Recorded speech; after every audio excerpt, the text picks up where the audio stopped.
Hey guys, welcome back to my channel and welcome to my mid-year check-in. I am so excited to do this video just because I want to see kind of where I'm at in 2025 versus where I wanted to be in 2025. So far this year has definitely not been what I expected just because I am no longer teleworking. I am back in the office 5 days a week, which has definitely put kind of a glitch in my reading schedule and historically what I have been doing every year when it comes to my reading quantity. It has definitely taken a hit. So I'm excited to do this video and see kind of where I'm at and if I'm thinking I'm going to be able to do all the goals that I set for myself for this year. So that's what we're gonna be doing this video. And then instead of just going to YouTube or Google to try to find the questions to use for this mid-year check-in, I decided to check out ChatGPT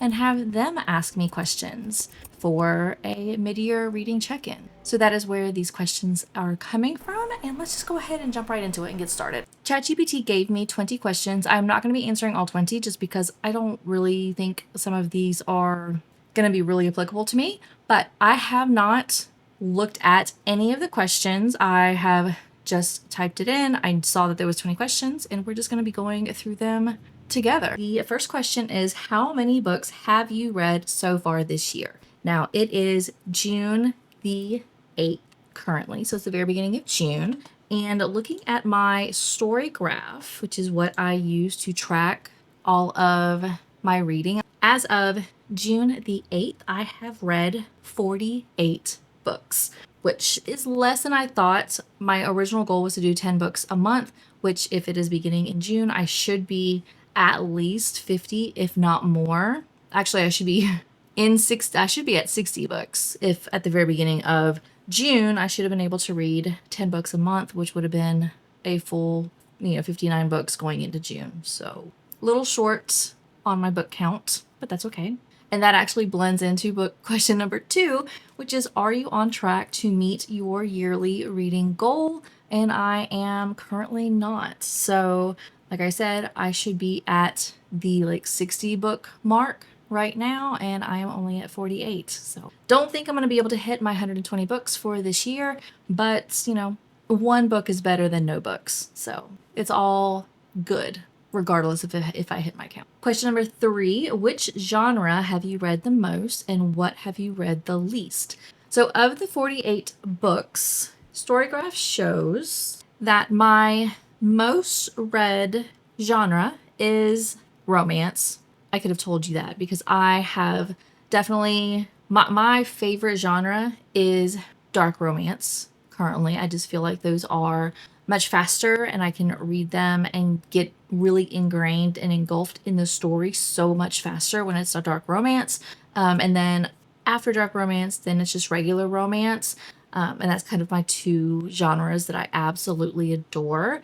And then my least favorite is, there's like a large grouping of the same quantity. So I have horror, literacy, mystery, science fiction, dystopian. Those are kind of the main ones that I've only read 1 book of, which is expected. I don't really care for those types of genres, and yeah, I don't see that changing anytime soon. Next question is, have your reading taste shifted since the beginning of the year?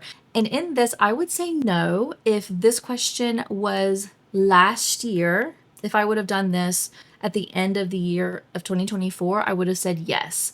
So last year, I definitely was in more of the romantasy, fantasy type realm. And toward the very end of 2024, I have shifted to dark romance, and that has keeping its hooks in me in 2025, and I have not changed. So I would say for 2025 up to this point, I have not had any kind of change in my tastes or anything like that, and I have no problems with it. I'm loving the books that I have been reading so far. Next question, what has been your favorite book so far this year? So I'll go to Storygraph for this because it does have my 5-star reads already annotated. So for 2025, I have 6 5-star reads so far. They are Wild Side by Elsie Silver, which is the Rose Hill Ranch book number 3. Voracious, which is the Edge of Darkness, Book 2 by Lee Rivers. Play Along, which is Windy City series, Book 4 by Liz Tom Ford.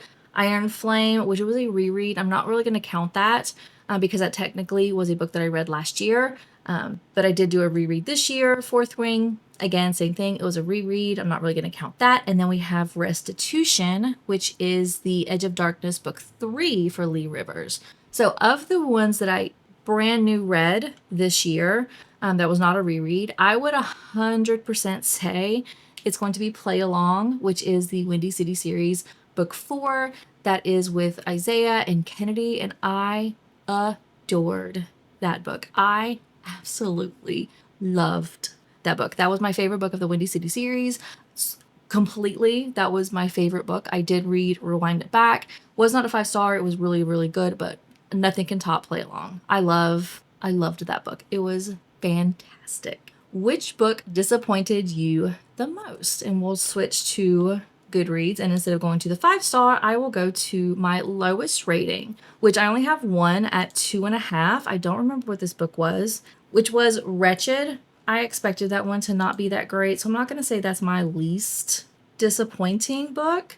Let's do my 3 stars, and let's see which one was in there. So of my 3 stars, I would say probably, actually, I know which one. So I have Little Liar as 3-star, which was the second book of the duet of the Web of Silence series by Lee Rivers. The first one was Little Liar, and I really, really, really liked Little Liar. If you are into dark romance, but you like a taboo type romance, that's the one where they are foster siblings. Definitely check that out. And so this was the second book to that series, and I thought I was really, really going to like that because this one was primarily going to be in Malachi's perspective. But what was disappointing in it is part 1 was essentially retelling everything that happened in Little Liar. Nope. In Little Stranger. That's the first book. I'm sorry if that's not what I said earlier. Little Stranger. So it's basically part 1 of Little Liar in Malachi's perspective is retelling basically the entire book of Little Stranger.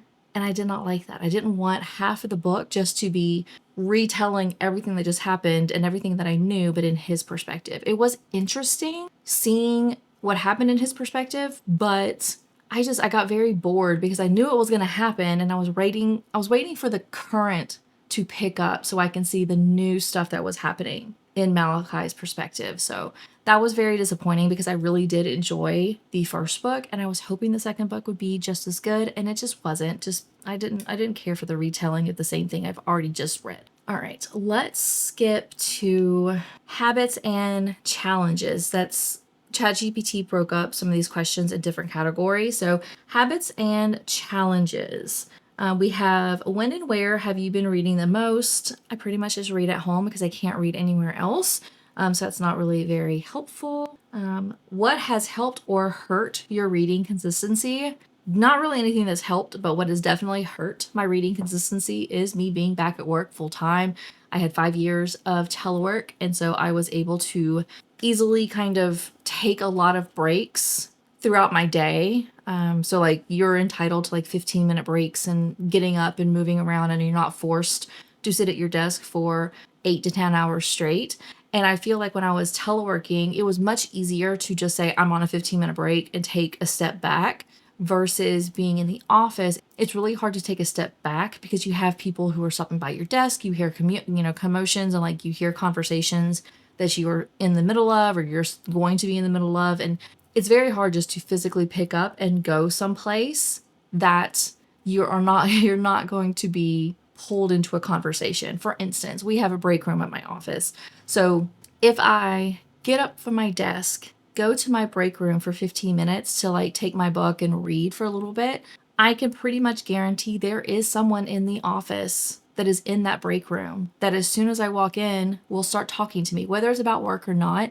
They'll just start the conversation with me, and now I can't read again. So being in the office has 100% hurt my reading consistency. It was so much easier to just put me on do not disturb for 15 minutes when I was sitting at home so I can read or do whatever I needed to take a breather, and I just can't do that now. Have you had any reading slumps? What has caused them? There haven't really been, I haven't luckily been in any really hard reading slumps this year. I think because of me working, and by the time I come home, I just want to not think. I don't want to do anything. I just want to sit and kind of just get on my phone and doom scroll for hours on end. So I don't feel like I'm in a reading slump per se, like I don't want to read. It's just that I'm mentally exhausted by the time I get home, and I just don't want to do anything except for just shut my brain off and just sit there and look at other videos and pictures and things like that for a few hours. So not really a reading slump, but definitely a reading or mental slump, I'll say. I've been in a mental slump recently. Are you reading more physical, digital, or audiobooks? I have actually, so far this year, I've been trying to have a book of each. So I have a physical book that I have sitting usually next to my couch right here, and I usually have that handy. And if I'm at home, I try to read my physical book. My Kindle, I do always have a second book downloaded and ready to go on my Kindle. So I have that in my purse or in my book bag, just on the off chance that I do have time to pull out my Kindle and read. I do have a Kindle book ready. And then for audiobooks, I have really been trying to have a audiobook handy every single day. So that way on the way to and from work, I have an audiobook to listen to. So I have definitely stepped up my physical and my audiobook game. I've always had Kindle ready to go for pretty much every book that I have that I'm reading. I try to hit it on my Kindle. Sometimes it doesn't happen, but I do definitely try to have all three of them ready to go at any moment's notice. Okay, let's look at some of these other questions that ChatGPT has to see if there's anything else that I want to answer. We'll do the next questions are goals for the rest of the year. So we have, what genres or authors do you want to explore next? I actually have a video hopefully coming that I don't know when it's going to get uploaded because I'm trying to finish the books now, of a new author that I am exploring. So I'm really excited to see if there's a new author that I might like to be including in future TBRs in 2025. So I am exploring some new authors to potentially have in my listing of books. I don't know where I was going with that. My brain shut off in the middle of that statement. So hopefully that made sense. But anyways, yes, I do have some new authors that I'm trying to read. And then new genres, not really. I like the genres that I am really interested in recently, and I don't foresee me trying to divert any of those into new genres. I do have classics. There's a couple of classics I do want to read in October. I don't really have mystery, horror, and thriller. Not really my go-to. I don't really care for those. I don't like to be scared. That's the problem. I don't like to be scared. I don't like having the anxiety, the anxious, what's going to happen feeling. So mystery, thrillers, horror, not anything I really enjoy at all. So those are not going to be anything I plan on picking up in the foreseeable future. And general fiction, not really my style. I get very bored when it comes to contemporary fiction or just regular fiction books. Not really anything I'm interested in. So I don't see my genres changing for the rest of the year. I'm happy with that though. Do you want to adjust your original reading goals? At this point, I'm just going to go ahead and keep it at 120. I know for almost 100% certainty I am not going to hit my 120 book goal for the year. I'm now mentally kind of shooting for just 100 books, but I don't want to change my goal just because I want to realistically see where I would be for the year, given that I'm now going back to work. So I'm going to keep it at 120, but in the back of my head, I'm hoping for at least 100. If I can get 100, that would be great. But if I can't even hit that, I'm okay with it. I'll just have to adjust next year's reading to account for my new schedule and my new life going forward, working back in the office. So gonna keep it as is, but I'm fully expecting to not be able to hit those reading goals. Are there any specific books you must read by year end? I do have some new release books that are coming out in 2025. I don't really think that they're must read they're pretty much a guaranteed I'm going to read, but I wouldn't say that there's any books that I'm forcing myself that I have to read by the end of the year. If these new releases come out and I just don't end up reading them by the end of the year, I'm fine with that. But I don't really have even other books that I have on my list on my TBR for books that I do want to read. I do have a 25 books to read in 2025.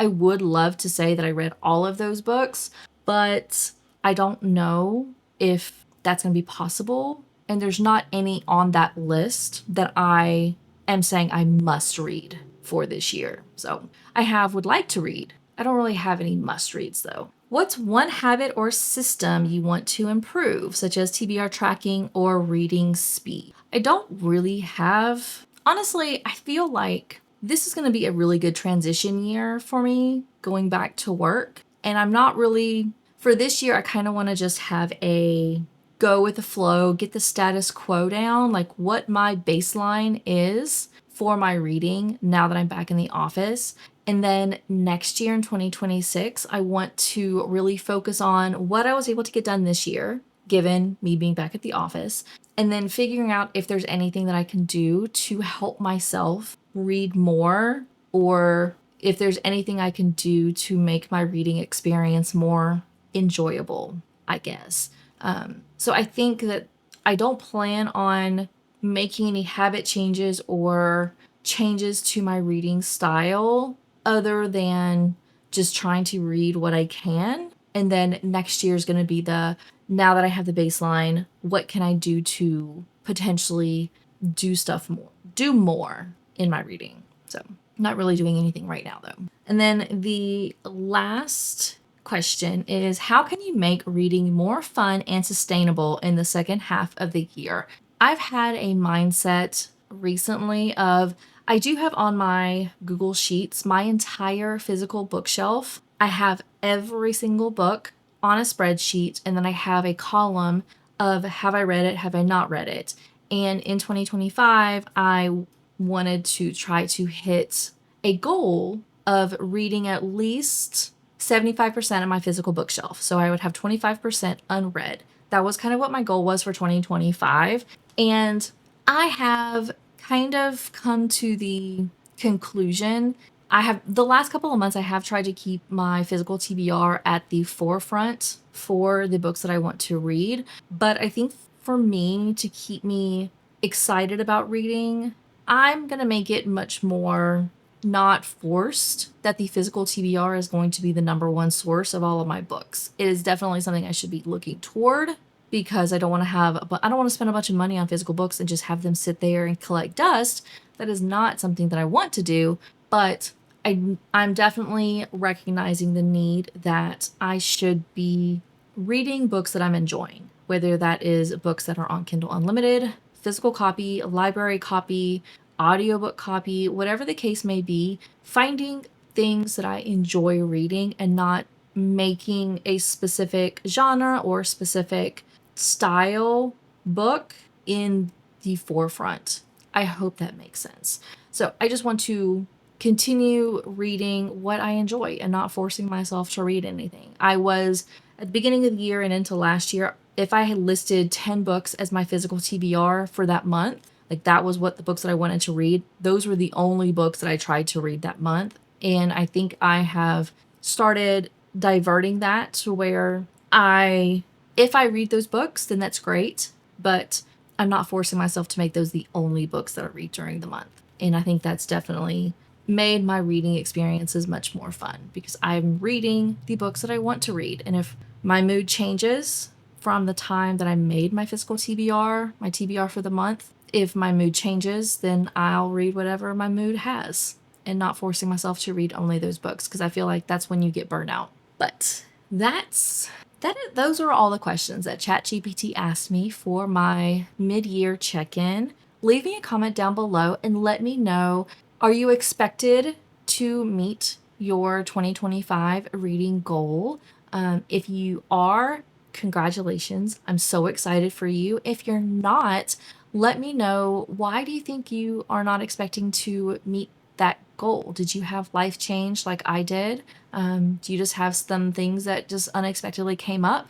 Are you in a reading slump? Let me know down below where you're at in your 2025 reading goal status. And yeah, let's talk about it. With that, thank you so much for watching. Please subscribe if you have not already, and I will see you in my next video. Bye!